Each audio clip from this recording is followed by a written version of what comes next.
Good morning and welcome back to our Chamber South Live with Brittnie show in partnership with our friends here at Miami Community Newspapers. My name is Brittnie. I'm president and CEO of Chamber South, and today I have with me Mr. Jason Mizrachi. He is the director of client partnerships at Univision and a very dear friend to Chamber South, and we're so happy to have you here today. Thank you, Jason. Thank you for having me. Thank you. Okay, so we're going to get right into it. We're going to let you guys get to know Jason a little bit. So tell me a little bit about your personal and professional journey, and I always tell my guests, because we really want to get to know you, a fun fact or something that people may not know about you. Yeah, sure, absolutely. So thank you, first and foremost, thank you for having me here. Of course. Wonderful to be a partner of Chamber South. But more importantly is to answer your question is, so I'm a Miami native, born and raised here, never left Miami, even went to the University of Miami, went to public schools. What high school did you go to, Jason? I went to Miami Killian Senior Oh my High School. goodness, look at that. Yeah. Another cougar. Yep. Sounds weird to say, but anyway. Yay, Killian Cougars. So I was actually born in Miami Beach, and my parents at a young age moved to Kendall. So I grew up by Killian High School and went to school there. And then I went to the University of Miami before it was known as the U. Don't date yourself too much here, Jason. Yeah, exactly. But so I did that. And I actually, it's funny because I've always been in sales. My dad owned electronic stores in downtown Miami in the Columbus Hotel. So that's where I always like to say I cut my teeth, right? I learned how to sell back then at a very young age and learned the hustle. And so obviously going through college, I decided that I would work in corporations. I didn't have the entrepreneurial bug at that time. So what I ended up doing was I ended up working for a company called Bell South at the time, which is now known as AT&T, and I worked in the real Yellow Pages. Did that for several years, worked in the out-of-home space, opened up my own outdoor company. I had a scrolling billboard truck, and I actually drove the truck as well. I wouldn't say I drove it that well, but I did that. And it was in the headwinds of the Great Recession. So that was a challenge. So I had to go back into corporate life. And subsequently, fast forward, I've been working for Univision now. I just celebrated my 4th anniversary. I've been in television, radio for the last over 10 years. I worked for CBS Television as well. So fun fact about me, and probably something people don't know, is that I'm actually the voice of the FIU marching band. Woo! How exciting! It's definitely a lot of fun. How does one become the voice of the FIU marching band? So I actually have to give full credit to my wife here. So although I'm the talent. Oh, we love a big shout out to the wife. Yeah. Hi. So she was the one, real long story short, she served on she still does, for the board of directors for the Band of the Hour. So she's on the Alumni Association board because she was a Hurricaneette. Ironically enough, we both went to UM. We didn't know each other. We were like separated by 2 years. So I didn't know her, but what happened was this was about, now it's going on 18 years ago. She was at a board meeting, and the person that was the teacher assistant at the time was leaving, and they needed a band announcer.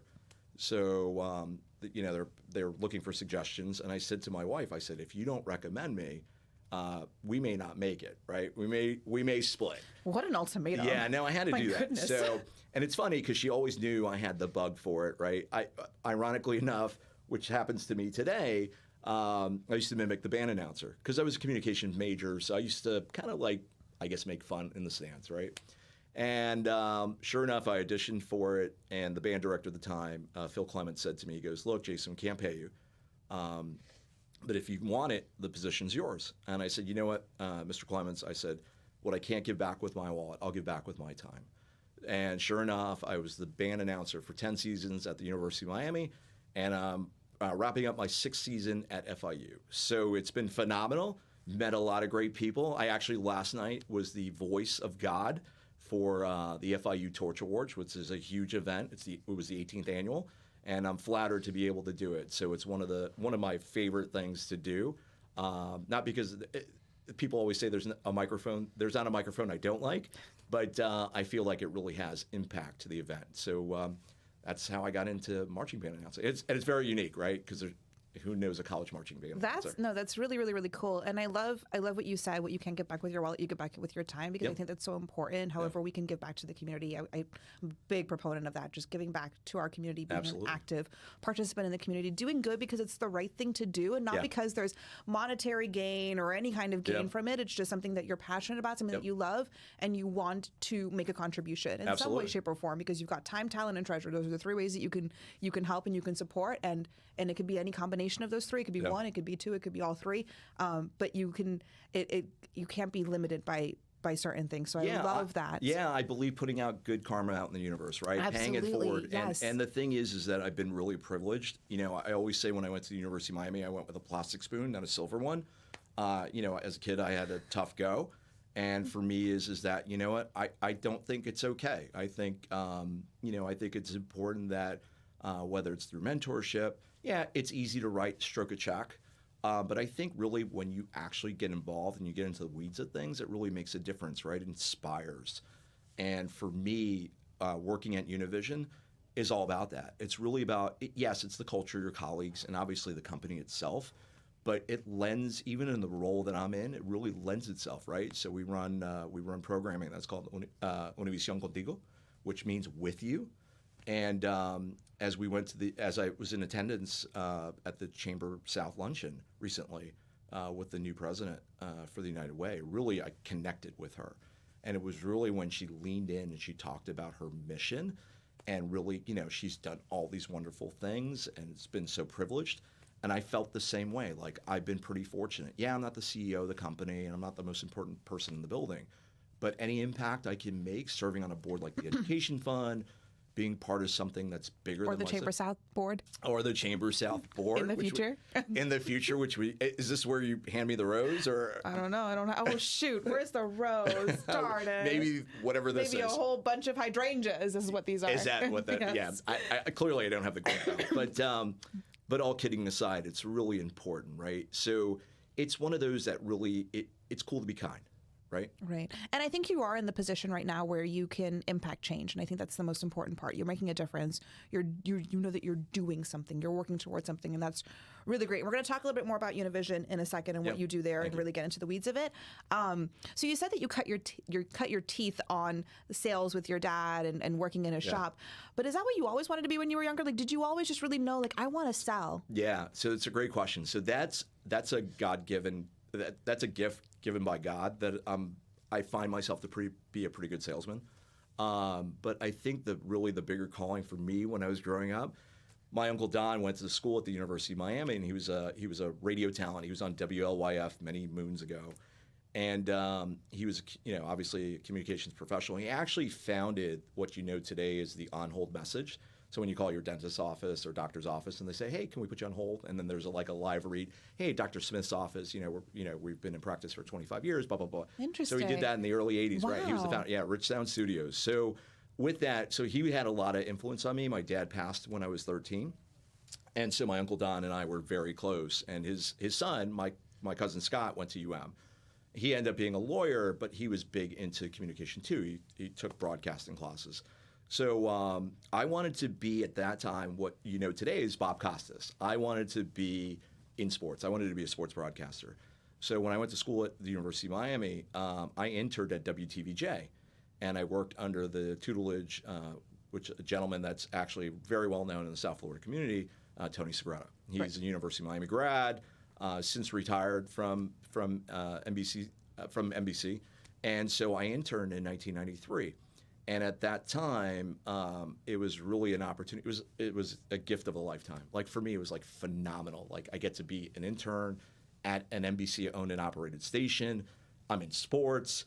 The Marlins, it was their inaugural year. The Panthers, and that was my thing. And what happened is that at the end of the internship, I was offered a position to be an AP, which is an assistant producer, to make like $15,000 a year and work for the 5 a.m. news. And I was paying $30,000 a year in tuition at UM. So math didn't make any sense, and I had to put that on hold. So I went into corporate sales, and the rest is history. But the way I got back involved was, although not a broadcaster, as a college marching band announcer. So I still you've been able to kind of integrate it all together. Yeah, absolutely, absolutely. So I think that thing was kind of neat how it all worked out. That's really cool. And and it's been great. And I've done my fair share. I've been on Sunday nights at 560 many years ago. And I enjoyed doing Sunday night, but radio's changed, the dynamics of radio. And so that's not something for me at this point in my career. But it was something that I so desired, I wanted to really do, and I would have loved doing it. And I think I would have done it really well. But It wasn't in the cards. It's interesting the way that your life kind of pans out and shapes and that sort of a thing. And I always ask people, like, what did you want to do when you were younger, and how has it shaped what you do today? And sometimes it's close, and sometimes you find a way to kind of integrate it all together, and sometimes it's so far beyond. I'll tell you, I always say this. I'm like, I did not know what a Chamber of Commerce was when I was younger, or what it was to be a president or CEO of a Chamber of Commerce. I love what I do. I absolutely adore my job. Yeah. But I had no idea that it even existed when I was younger. So it's really interesting to kind of hear those stories and to kind of piece it all together. Absolutely. So what are you the most passionate about? Whether it's personal, professional, just really like when you think of like something that you're passionate about, what comes to mind? It's got to be my son. My son, he's autistic, and we only have one child. My wife and I only have one child, and we are so proud of him. He's persevered. How old is he now? He's 18, okay, and he goes wonderful. to wow. Yeah, he's 18 years old. He goes to FIU. He's in the Embrace program for the special needs program, which is a phenomenal program. I highly recommend it for those parents that are looking for continuing education. By no means is it babysitting. Actually, he's in college classes, required to be amongst the neuronormal student body. And he's done phenomenal his first semester. I'm so proud of him because he's gotten 2 Bs, and he's killing it. That's incredible. That's so awesome. Yeah, thank you. And what does he want to do? Like, what's his path look like? Yeah, so children usually on the spectrum when it comes to like movies and entertainment, they're huge about like Marvel and Disney. And my son happens to be a pretty good animator. He does a lot of free line drawing is the term. So he wants to be an animator. And FIU Embrace actually offers a program that they work in conjunction with Marvel and Pixar. Yeah, it's unbelievable, right? So it's like all in the cards. And so he's not doing it his first year. He'll probably do it next year, but he wants to become an animator. And, children on the spectrum see in pictures. Actually, I see in pictures too. That's why I speak a lot in analogies and word pictures. So I don't know if that's the commonality, but the fact of the matter is that he's able to transcribe what he visually sees and then puts it, using his hands. Incredible. Yeah, and he's a great storyteller. That's amazing. Yeah, he's a great storyteller. He's not. Jonathan has definitely got a tremendous personality. His challenge is his vocabulary, right? He's got, so there's some headwinds there. But the thing is that he's persevered through so much. He went to Coral Reef Senior High School. He won Athlete of the Year. He was, stuff and like. What sport was it? So he was in cross country and track. Wow. And he actually finished 8th in the 400 at States last year. So his, there's nothing that he, can't do. And that's the thing. That's really the message. That's what I'm really passionate about. To let the public know, it's one thing to be kind, but it's another thing to give opportunity. And I think I spoke about it a little bit earlier. And for me, as my wife and I, as his ambassador and his advocate, it's not just for him. We are in a big belief of all boats rise. So anytime that we can serve in behalf of his name, it definitely everyone benefits from it. And that's what I said earlier. It's like it's cool to be kind, right? It's cool to be kind. That's like the underlying. I'm getting a little emotional right now, so I'm going to have to just we're going to talk about business. Okay, sorry about that. No, it's okay. And we're going to talk about Univision. So you're the director of client partnerships. We're going to just explain what that means, and then just tell me what you do at Univision. Tell me, for those that might not know, all of the amazing things that Univision is doing, especially because we know it as a broadcasting, right? You know it as TV and radio and commercial, and not commercial, communications.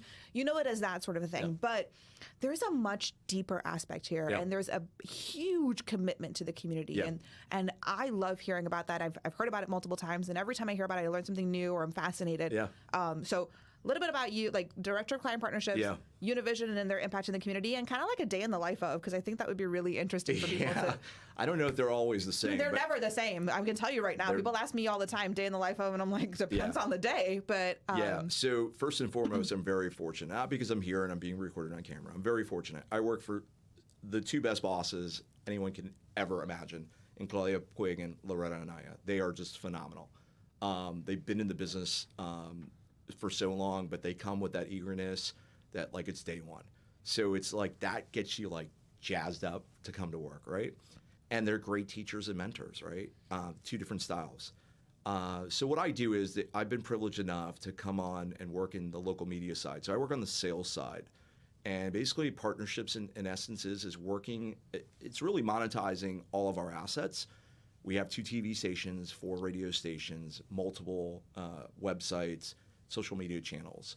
So what we do is, and it's weird, it's almost like the best kept secret because everyone always thinks it's like only for like Procter & Gamble or like Amazon to advertise. And we work with a lot of small businesses. And basically, we're the connector, the conduit to the Hispanic community. So what I do is I facilitate those relationships with opportunities in alignment. People don't realize that, we're the official voice of the Dolphins, the Miami Heat, the Marlins, Inter Miami, and even FIU. So for that, where people are looking and trying to connect with that consumer, we basically build out those, those opportunities and connect through those relationships, right? In regards to what Univision and the greater cause, I love telling this story. So Univision was founded, 7+ decades ago in San Antonio, Texas. And ironically enough, I did work for CBS television here in South Florida. I worked for the owned and operated here. And so if you think about it, 70 years ago, it was just the big 3, right? So we're inundated with so many different, outlets now today, right? And there's no really barriers of entry, but there was the big 3 back then, right? So NBC, ABC, CBS. And so there was nothing for the Hispanic, or I'd like to say the Hispano. And so based on that founding, it was really to educate, empower, and inform the Hispanic community, right? And what ended up happening 7 decades later, obviously the entertainment value as well, right? So our radio stations, our concert series. But their true meaning is that conduit and the generational connection, right?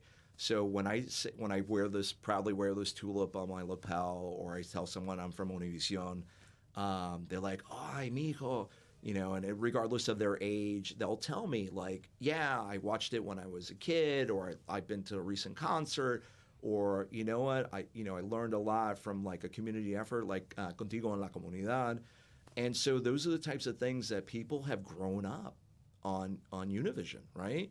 And it's so wonderful to hear. It makes me proud to work for the company. But more importantly is what we do is really we're a big believer in not just a handout, but a hand up. And so one of our initiatives, and Angela Ramos, our director of community, like literally, like the pearly gates open, Angel dropped off. We're borrowing her for as long as we can keep her, and then she'll do her thing. And basically, in essence, is that and community empowerment initiative is so imperative. There's always a great need in so many different areas in a community such as large as ours and so diverse, but even more so with the Hispanics. You think about it, for first-generation Hispanics, they come to this country for opportunity. And it could be a lot of times escape due to persecution in their home country, right? What happens in Venezuela or Cuba or wherever, Mexico or Peru. So they come here and they look to better themselves and better their family. And so what we do is we act as that conduit and connector. And so a lot of our mission-driven statement is to really help them, to empower them, to help them educate and navigate through systems and means that is very different than in their home country. So for us, it's one of those things that we're so mission-driven around that it's important. And then finally, for myself, my day-to-day, it's never the same. That's what I love about what I do. One day I'm, having a meeting in regards to partnership with the Dolphins and doing something outside of our broadcast agreement. And then I'm at a luncheon at the Chamber of South and listening to the new dynamic leader at the United Way. So for me, it's been phenomenal. I'm not a really good desktop manager. I love to be out and about in the community. I'm a Miami boy, so for me, it's like being amongst the community. So that's really important. And amongst friends too, I think, because once you start getting into that community, once you start, really connecting with the Miami community, it's an amazing place. Yeah. It's an amazing place to work, to live, to play. I think it's also learn and pray, or like, not that they are adding in all of these words to it. Sure. But when you really get to know the community, it's an incredible, incredible community, and they really do embrace you.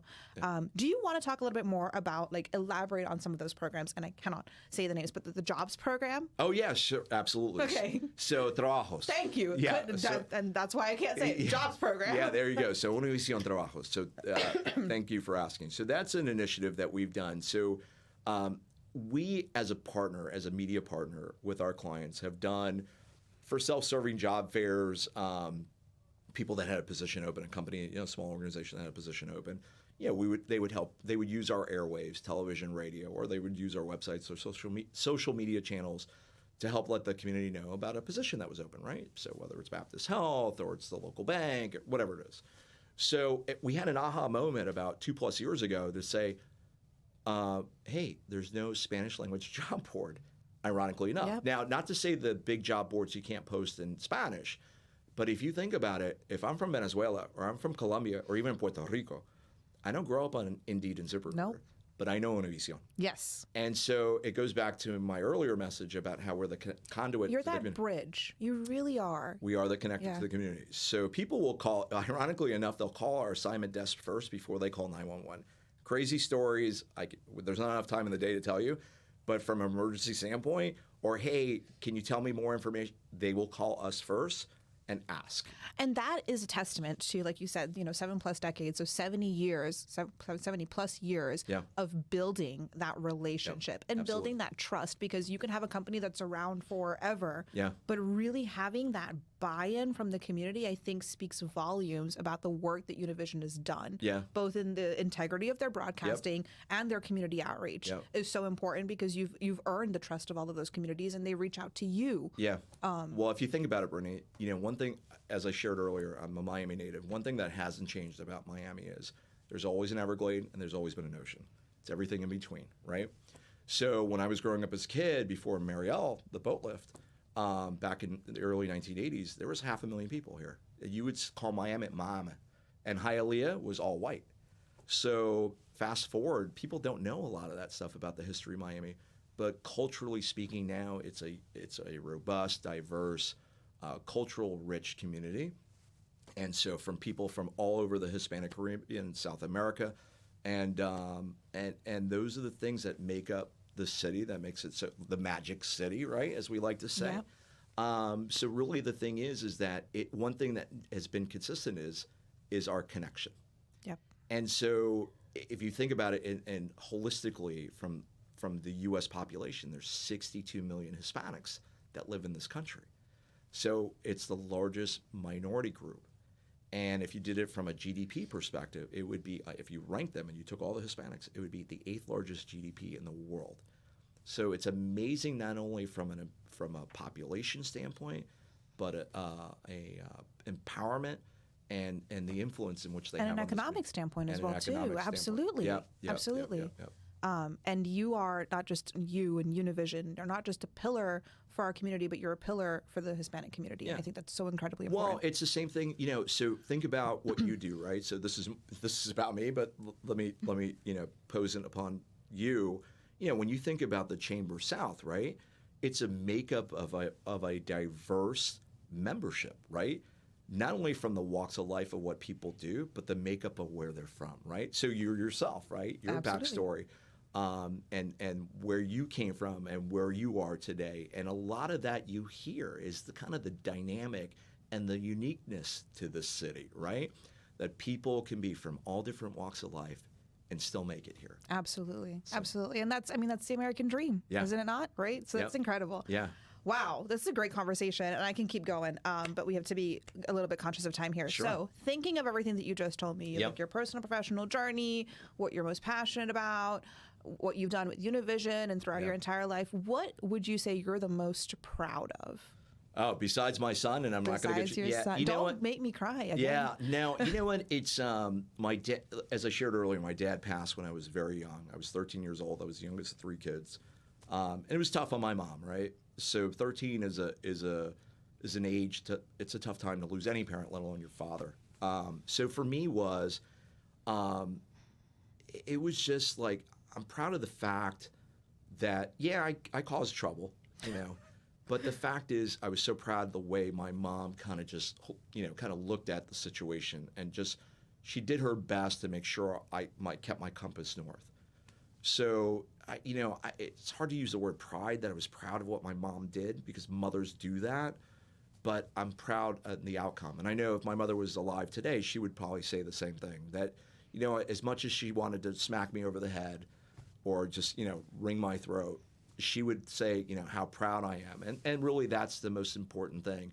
And I look at the same thing in my son. I look at the same thing in my life, right? I'm going to be celebrating 25 years of marriage next year. I'm proud of that. That's, marriage is 100, not 50-50. So pride in taking that. Where I work, what I do, the marching band. There's so many different things. And not that I'm hoping that I leave this earth tomorrow, but you know what? I'm just proud of just everything in general, in the sense of just like what I've accomplished. And again, I'm not the most important person in the room. I don't make the most amount of money. But you know what the thing is? I think what I try to do is just push out good karma. And it's a little bit about what I said earlier. I think now for the third time is it's just being kind. It's cool to be kind. Yeah, it's cool to be kind. And I'm really proud of that because that's one thing that it's not always so easy. Yeah. You got tough days and pitfalls. So I think for me is really is trying to be consistent there.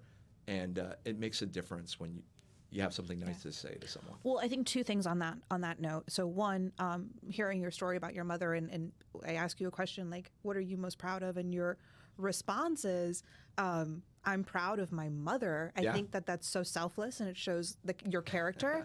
And I think then that's going to be evident in the way that you're raising your son, and you have raised your son, and what you've done for him is you're emulating what you got from her, and that I think is so incredibly admirable. And I tell people all the time, and I give this advice to my employees, to my friends, to everyone. Like, you are responsible for waking up every single morning and being happy with the life that you lead. Yeah, control the controllables, right? Control the controllables. And so I think that you've been able to accomplish that, and that's amazing. When you find people who have that just genuine, innate happiness, like I'm grateful for what I have, I'm happy with the life that I lead, I'm cognizant of all of the opportunities that have been given to me and what I've been able to do with them. And I think that when you have that sort of like inner happiness and inner peace, you're able to just do better as a human being on a daily basis, and you embrace, being kind for the sake of being kind, or donating your time to be a marching band. Not really important. Thank you. I appreciate the kind words. I think the thing is that it's in you, right? It's part of your DNA and makeup. And I had two wonderful parents that shaped me as I really needed guardrails as a kid.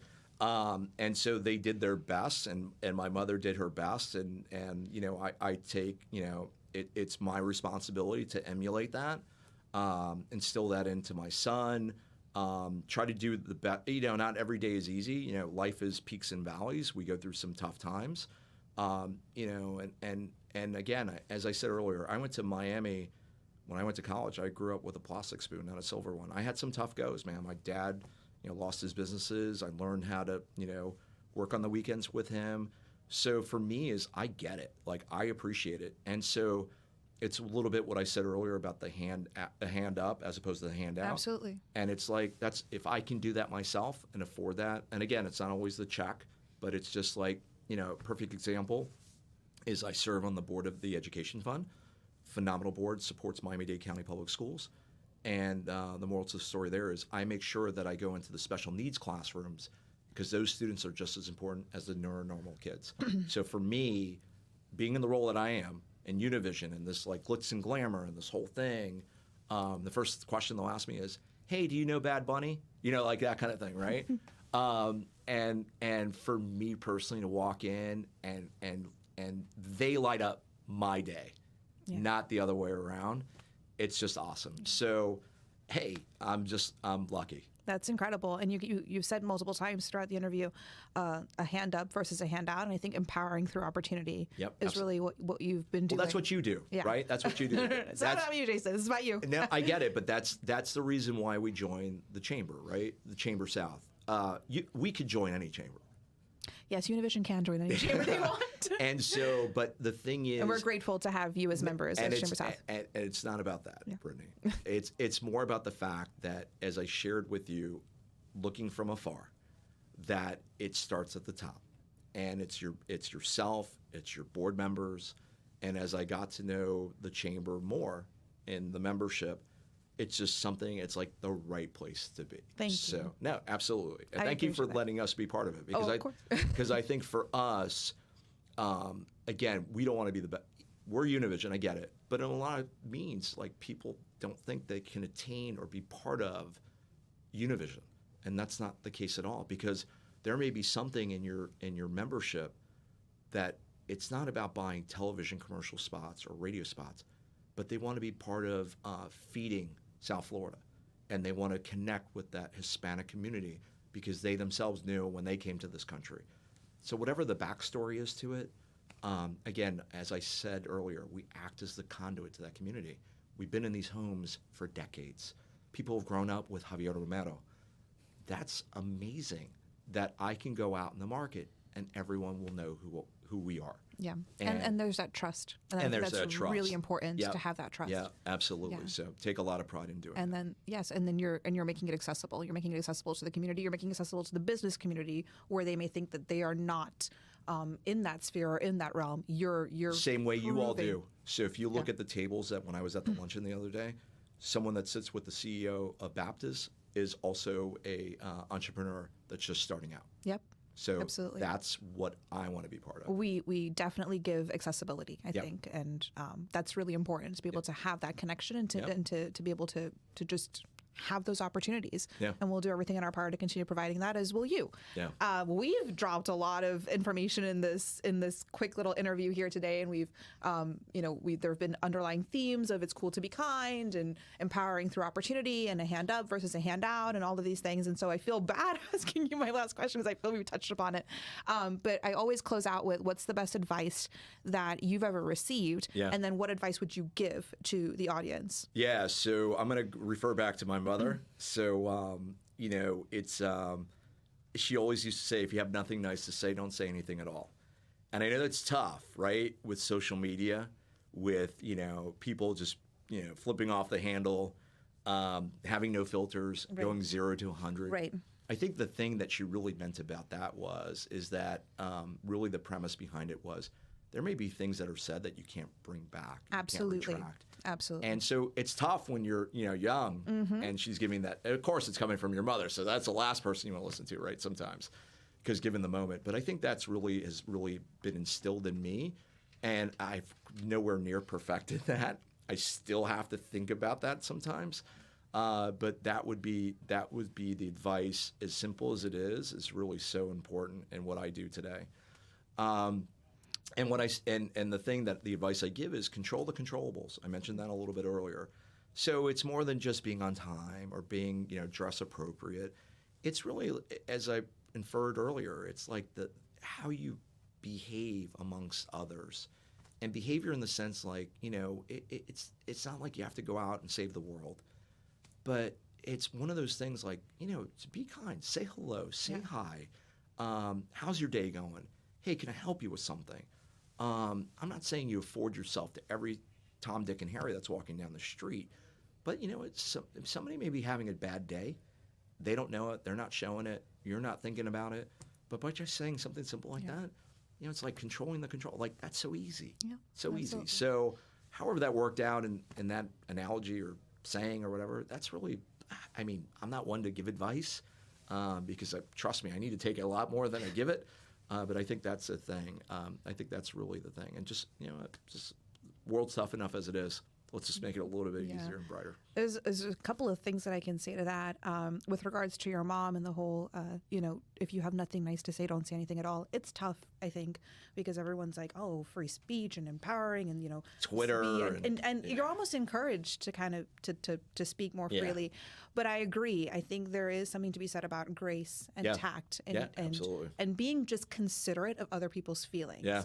And so there is a way to just keep that in mind as you move forward in life, is just think about what you're saying to people and is it really necessary? And then that leads right into be kind, and always be kinder than necessary, because you never know what's going on behind closed doors. Yeah. And there's someone that I actually follow on social media, and I love her, and she always closes out every video or everything that she does. She's like, have a great day. But if you can't have a good day, don't go messing up anybody else's. Yeah, and I love that. It's just so blunt and so straightforward. Like, have a good day. But if you can't have a good day, just don't mess up anybody else's. No need to be a wrecking ball in somebody else's life. Exactly. And then, I think, to go one step further than that, always try to make somebody else's day better. Yeah, absolutely. When you have the chance. Absolutely. Yeah, even if you're not. Well, this has been great. Thank you so much, Jason, for joining us. Thank you for having me. I could really be chatting with you for a lot longer, and I'm sure we'll probably chat more after after, but I really appreciate you coming on here today. Thank you. I think it was very valuable, and I think we've learned a lot about what Univision is doing for our community and how our small businesses and our business community can get involved